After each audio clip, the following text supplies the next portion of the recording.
Well, there's no sugarcoating it. The New Orleans Saints and general manager Mickey Loomis are in the midst of their worst case scenario. We got all that and a little bit of lagniappe for you on today's episode of Locked On Saints.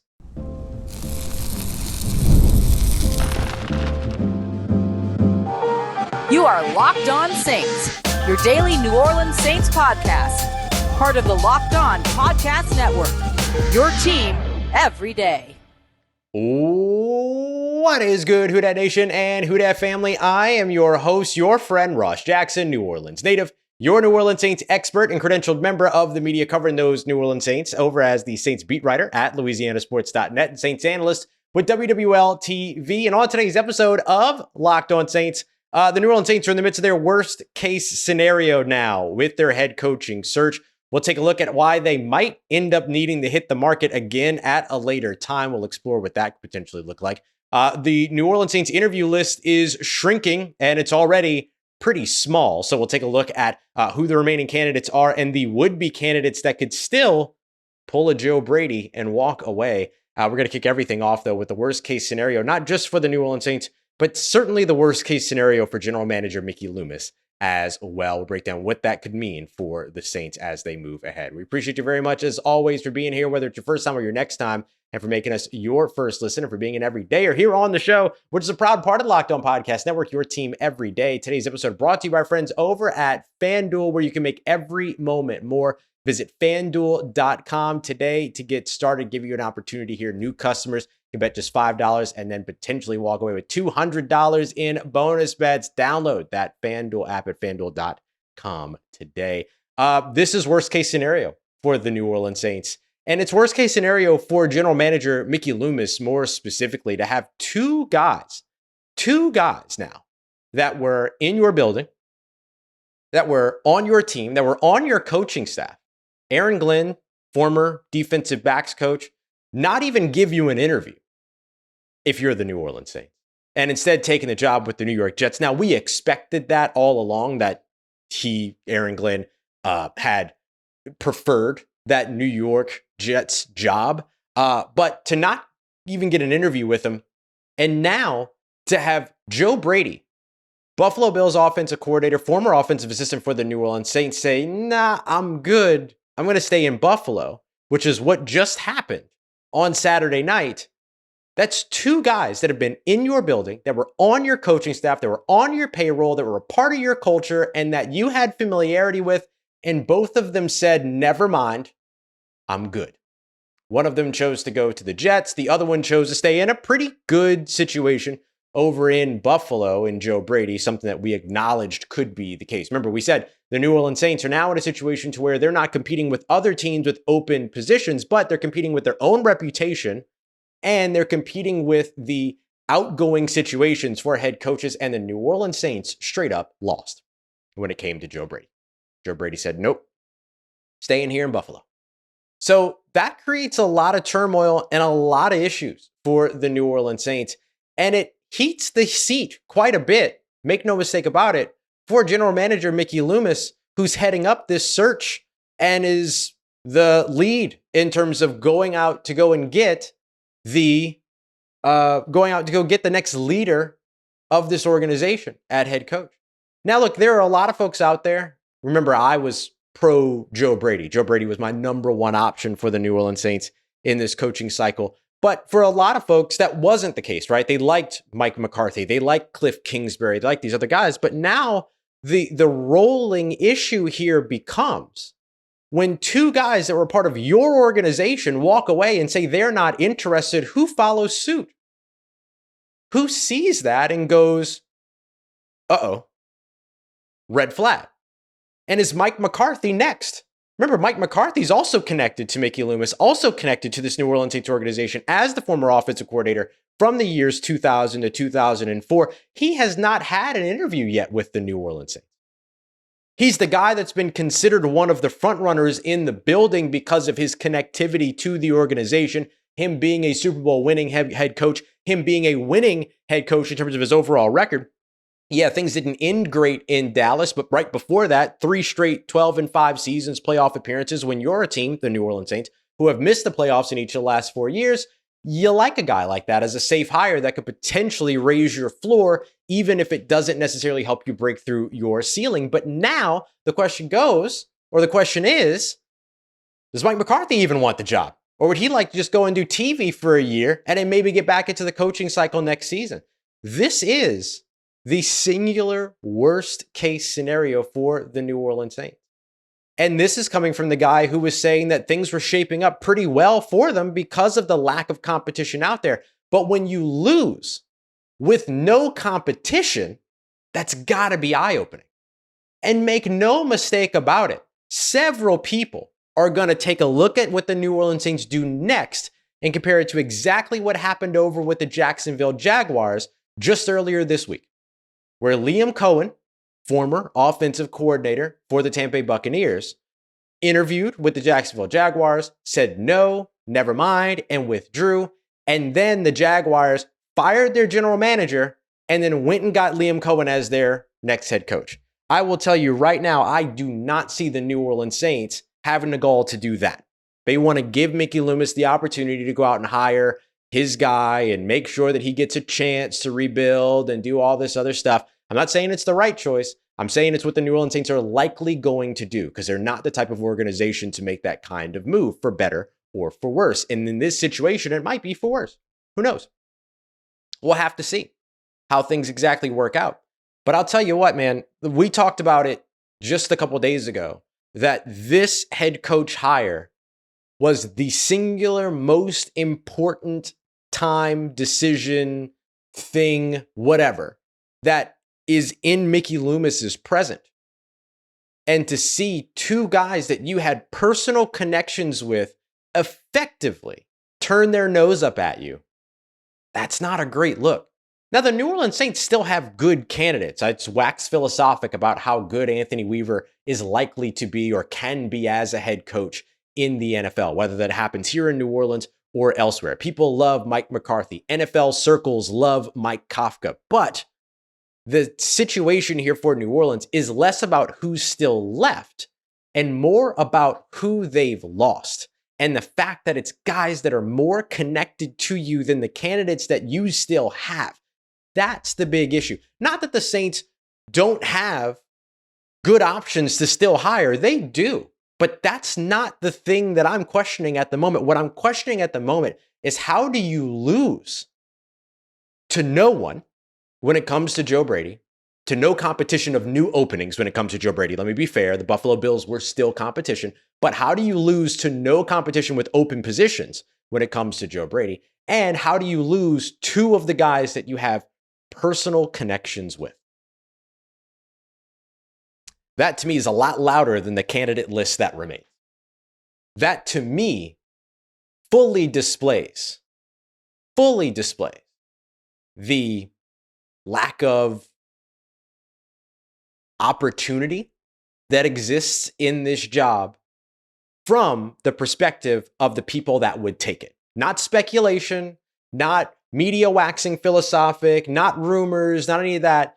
Literally watching candidates say no tells you everything that you need to know about why this is the worst case scenario for the New Orleans Saints. Coming up next, the New Orleans Saints do still have some solid options available to hire, but the big question is, who's still going to stick around? We got that coming up for you next as we continue on with today's episode of Locked On Saints, part of Locked On Podcast Network, your team every day.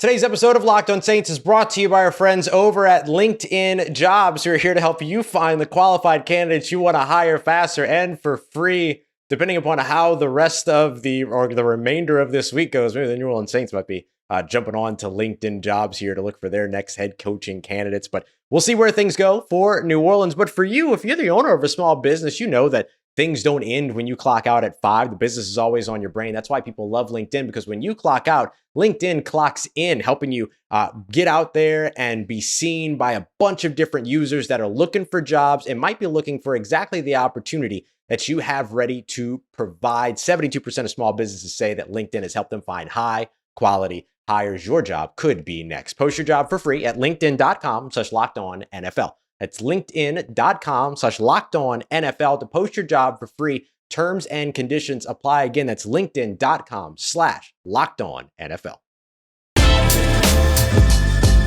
All right, family, the New Orleans Saints, this is not going the way that the New Orleans Saints needed this to go. Certainly not going the way that the New Orleans Saints wanted to go. But look, they still have a list of qualified head coaches here that they will continue to look at. The big question is Joe Brady the last one to walk away?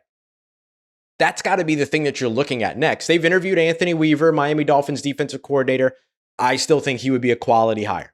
They interviewed New York Giants offensive coordinator and assistant head coach in person, Mike Kakfka, on Saturday. He's a guy that I'm a little bit lower on, but NFL circles are super high on. You saw, maybe you didn't see it, but Jim Nagy, the executive director of the Senior Bowl, talked about how, Mike Kakfka effectively finished his interview here in New Orleans and then went straight on his way up to Mobile. And Jim Nagy said that he was on the phone with Mike Kakfka, who is like heading up to get it. And he hopes that, the New Orleans Saints hire him during the Senior Bowl. It would be a good problem for Jim Nagy to have and all those other things. That's all fine and dandy. And it's a great way to go out there and support your boy. But is that going to be the case? We don't know. And then, of course, interim head coach Darren Rizzi shouldn't be left out of this conversation either. The earliest in-person interview did his all the way back on the 17th, a Friday ago. And is somebody that had an 8-game audition with the team that players have already started to rally around, Alvin Kamara, Cameron Jordan, others, and everything. So he is one of the 3 that remain for the New Orleans Saints. And why do I say one of the 3? Well, because the others haven't interviewed yet. And if you're looking at the situation that just took place with Joe Brady saying, I'm good, I'm staying in Buffalo, what makes you think that a Mike McCarthy doesn't do something similarly, also pull himself out of consideration and withdraw from consideration to go and do TV for a year and then hit the head coaching market again next season, kind of do what Sean Payton did, right? Sean Payton left the Saints, Mike McCarthy and the Dallas Cowboys parted ways, spend a year away, come back, get a job. And maybe a job that is looking a little bit more appealing than the New Orleans Saints job must be to the guys that are actually talking about taking the job or not talking about taking the job. Who's to say that Kellen Moore, who didn't get the Dallas Cowboys job, doesn't go back to Philadelphia? Who's to say that Kliff Kingsbury even entertains the idea of leaving Washington, right? Nick Underhill over at New Orleans Football putting out a great update that Kliff Kingsbury has not yet made the decision around whether or not he's going to interview with the Saints because he wants to wait until everything is all said and done in Washington before he begins to assess his upcoming opportunities and his opportunities for the future. Sounds like a guy that's ready to stay in Washington, if you ask me. Just being real. So for the Saints, the question isn't only who's left on the list. The question is who will actually cross the threshold that Anthony Weaver crossed, that Mike Kakfka crossed, that Darren Rizzi has been campaigning for and has already crossed since midseason. If you want to hire the guy that wants the job the most, Darren Rizzi's probably the hire, right? Like if you want to go the opposite of Joe Brady, Darren Rizzi's probably the guy because not only does he want the job, but he's interviewed for the job multiple times. And heck, he took the job midseason. Now, I know a lot of people would be upset if Darren Rizzi was hired, but I think that also comes down to what else has changed around him. But honestly, for the Saints, those 3 guys are the focus right now until they actually get Mike McCarthy, Kellen Moore, and or Kliff Kingsbury in the building for an interview. It's all about Anthony Weaver, Mike Kakfka, and Darren Rizzi at this point. Will those be the only 3 interviews? If so, the way that I look at it is Anthony Weaver, Darren Rizzi, Mike Kakfka. And the only reason why I put Anthony Weaver above Darren Rizzi is because, again, I think going outside the organization is important for this hire. But for the Saints, they might say, no, we want the guy that wants the job and that we know wants the job. And that would be Darren Rizzi, who's been there, done that for this team. So it's going to be really interesting to watch over the course of the next week to see what happens for this job. I mean, I've had people telling me for months, weeks, that the New Orleans Saints job is the least desirable job. I think somebody even said it's the least desirable job in all of pro sports right now. And I push back against that a little bit, saying like, look, it offers patience, opportunity, all those other things. You get to handpick your quarterback because there's no long-term answer already in play, all those other things. But that's me speculating. That's me trying to find the positives of the job, the silver linings, the things that make it appealing, the things that you would hope that the Saints are adequately selling to their candidates. But when you actively watch a guy walk away from the job, that's it. That's telling. There's no denying that. There's no turning a blind eye to that. There's no trying to sell that and put a positive spin on that and look at the positives of it. Now, for some, there will be positives in that because they weren't interested in Joe Brady as their favorite team's head coach anyway, and that's fine. That works out. But man, like, this is a tough scenario for the New Orleans. So looking at the three candidates that we know that the team has, if I had to pick one of those, I would probably have to go with Weaver. Weaver or Rizzi are really my two, right? Of the guys that have already actually interviewed, Anthony Weaver, Mike Kakfka, Darren Rizzi. If you hired Anthony Weaver, you get the leader, you get a very good football mind. I don't know if he would be a defensive play caller and head coach, or if he would just be a CEO head coach. He would have the talent to do both. You would get a supreme motivator. You would get an alpha personality at the head coach position, which could be exactly what this team needs at this point. If you were to hire Darren Rizzi, you're playing a little bit of the continuity game, but you're hoping to get more of the Sean Payton, Bill Parcells than you are getting any of the Dennis Allen. I don't think that would be an issue for Darren Rizzi. You're probably making your roster really happy, and you're probably making your present coaching staff very happy. But the question is, how much of that are you also willing to change? Because you need additional change to happen. No matter what, the defensive side of the football is going to see a ton of change, because if you hire Darren Rizzi, you'd need a new defensive coordinator anyway, because Joe Woods isn't going to be the guy. And even if Joe Woods were the guy, he won't be, but even if Joe Woods were the guy, he wouldn't be running Dennis Allen's system anymore, so changes would be made. You just couldn't fix that. You couldn't change that midseason. So with Darren Rizzi, you'd have to accompany that with a lot of change around him. If you went with Mike Kakfka, then you'll have to see, right? Mike Kakfka, does he want to be an offensive play caller? He wasn't in 2024. He was really successful as an offensive play caller in 2022, saw a down year in 2023. That's why he got play calling opportunities taken away from him while he was over in New York. Brian Daboll took them over, and then he failed on the offensive side as an offensive play caller as well. So you'll have to see exactly which way things go, but still brings a lot of change over on the defensive side. And I think with Kakfka, you'd see a lot of change on the coaching staff as well.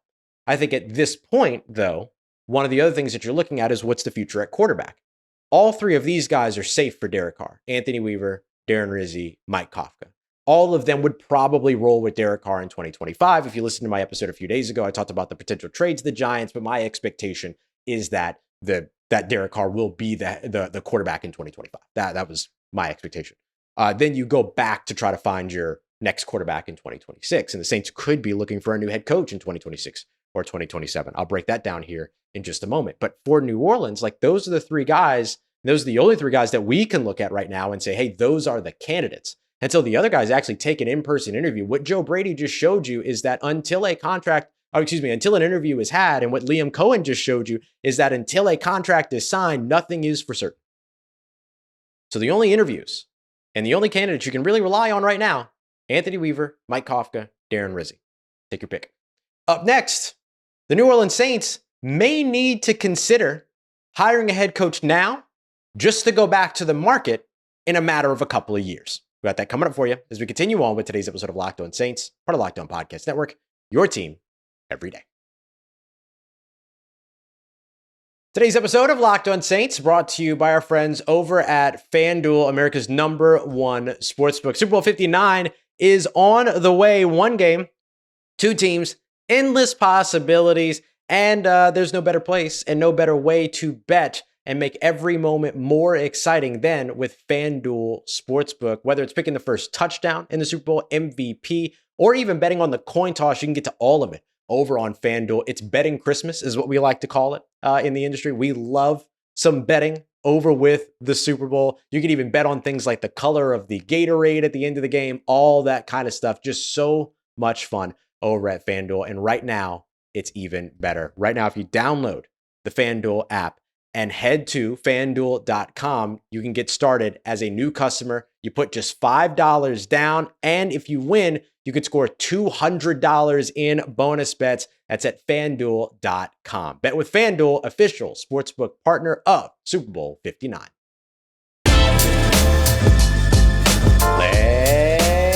Let's get it, Who Dat Nation. It might be time for the New Orleans Saints to consider an alternate path to finding their next head coach, which is to hire and then hire again. This is a less than ideal situation for New Orleans if they end up seeing more head coaching candidates walk away from the opportunity that they have here in 2025. The Saints might be left in a situation where they need to hire somebody now with the understanding that they could very well be right back in this again in about 3 seasons, 2 seasons, whatever it might be. This is sort of what we're expecting to see the Dallas Cowboys do with their hire of offensive coordinator Brian Schottenheimer. That they hire Brian Schottenheimer, give Jason Witten a few years to gather some head coaching experience, or to gather some coaching experience in the NFL, and then potentially hire him as their next head coach, or go after Deion Sanders when his buyout isn't as expensive or something like that. And that could be the situation that New Orleans ends up in.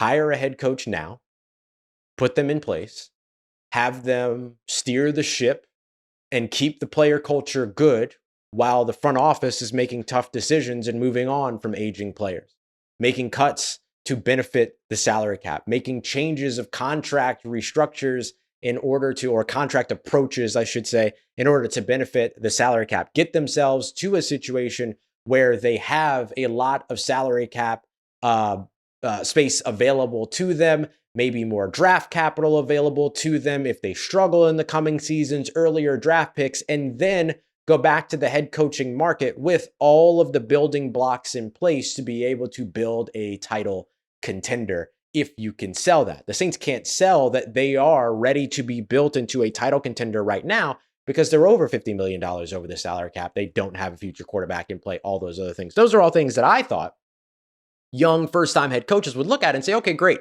Let me take that job, build to that point, which would have come in like 2027, and then continue to move forward. But I think one of the things that's scary is the impatience of the NFL, even though the New Orleans Saints have proven to be sometimes too patient, the impatience around the NFL still lurks. And so would you actually get the opportunity to take advantage of what you kind of navigated and struggled to get to by 2027? Maybe that's part of what Joe Brady was concerned about. Now, I don't want to take a job there in 2025, struggle in 2025, struggle in 2026, have everybody turn their back on me. And right when I have the assets that I need in 2027 to be able to really build something, I'm out the door. Perhaps the New Orleans Saints are going to be stuck in a situation here, depending upon who else walks away and says that they don't want this job, which could be the guys that they have interviewed in person, by the way, that they might have to do this. They might have to say, bring somebody in, let them run steer everything while we get into a better salary cap situation, all the other stuff, and then get to move into 2026 with a big for sale sign over your big open salary cap, over all of your draft capital, potentially early draft capital by then, and your opportunity to be able to go into the draft and walk away with an exciting young quarterback prospect. And maybe that's what it's going to take to make the New Orleans Saints more appealing to a higher tier of head coaching options. Here's the other reality. They hire one of these other guys that doesn't walk away, right? Let's say Anthony Weaver doesn't walk away. The New Orleans Saints like his alpha mentality. They like the fact that he can help them kind of build leadership and that he brings a solid defensive mind and solid defense. He's a guy that other coaches want to work with, all that kind of stuff. Perhaps they say, okay, well, Anthony Weaver's the guy. And listen, at some point, someone's going to say that whoever they hire was the target all along. We don't have to buy that. That's okay. That's all right. That's not necessary. It's okay. It's a business. Everybody knows how this works. And so you hire an Anthony Weaver, and then Anthony Weaver takes off and finds success right away. Great. Lanyard. Excellent. But if you have to turn instead to hiring Mike Kakfka or a Darren Rizzi or an Anthony Weaver and then things aren't working in 2 years, don't think that this team, this franchise, won't be right there ready to say, you know what? Got a really good situation to sell here. The New Orleans Saints right now are projected to be $221 million under the salary cap come 2027. There will be more draftable quarterbacks in 2026 and 2027 than there are, in my opinion, in 2025, in terms of guys that are draftable in the first round, I should say it that way. The Saints will have shed their age on their roster by 2027, allowing them to be able to rebuild and recoup with young talent and then go out there and find the veteran talent in free agency that can help them lead the way. Why? Because they'll have the money to do that. They don't have the money to do any of that right now. And they're not in a situation to do any of that stuff right now. So maybe the Saints get to that situation in 2027 and the guy that they hired here in 2025 isn't winning games yet. And then the team has to say, you know what? We think we'd really be able to attract one of the top candidates in this year's cycle. And then they might have to leap at that. This is where things get really tough for New Orleans. Like when you're not walking away with your top candidates, and when you're watching guys that you have personally connected to walk away from your job, that's where stuff gets really, really tough. And that's where you have to figure out, how are you going to navigate your upcoming years and how much patience are you willing to have? How much patience are the New Orleans Saints going to be willing to have not only at head coach, but how much patience are they going to be willing to have at general manager? What if the Saints hire somebody here in 2025, don't make any change at general manager, get to 2027, things have not improved? That's not just the head coach out the door. That's probably the general manager too, because you're running out of places to change. And eventually, when a football team runs out of places to change, the changes just keep creeping higher and higher and higher and higher. It's just the business. It's the business. And so for the New Orleans Saints, maybe it's time to embrace the business and start looking at what this hiring cycle really tells them about themselves, starts looking at what this hiring cycle really tells them about their job, and start telling them about their opportunity that they can't seem to get a top prospect to even come to New Orleans, the greatest city in the world, to talk to them about. It's a rough situation. It's a very, very rough situation when it comes to the top guys, and not just the top guys, but top guys that you have connectivity with. Woof. Very, very rough for New Orleans. Coming up tomorrow, I have a list of 40 different Senior Bowl prospects that I'm going to be watching as closely as you can watch 40 different prospects over the course of 6 practices in 3 days and Mobile at the Senior Bowl. So I want to share with you some of that and continue to keep you up to date on what is or potentially isn't happening with the New Orleans Saints head coaching search. Make sure you come back for more of that. This is going to be our Sunday episode here, and then we'll get started, even though I am going to drop it Saturday night, and then we'll be back with you Monday morning as I'm going to be driving to Mobile on Sunday. So I'll see you Monday, and I appreciate you very much for being here with us. I'm sorry that this is the way that the cookies crumbled so far for New Orleans, but we'll see. We'll see what they do about it. That's going to be the next key thing. All right, y'all. Thank you very much. We'll see you here soon. Thanks for making this your first listen. Go and check out Locked On NFL as your second listen. Don't forget, of course, as always, that we appreciate you very much for making us a part of your day, part of your routine, for saying yes to me on the show. If you see me, please say hi. If you need anything else around your New Orleans Saints in between these episodes, make sure you follow me on your favorite social media at Ross Jackson, NOLA. Hit me up. Let me know how the family is doing. Let me know how you living. Let me know how you momming them. I trust you, that nation. I'll holla at you.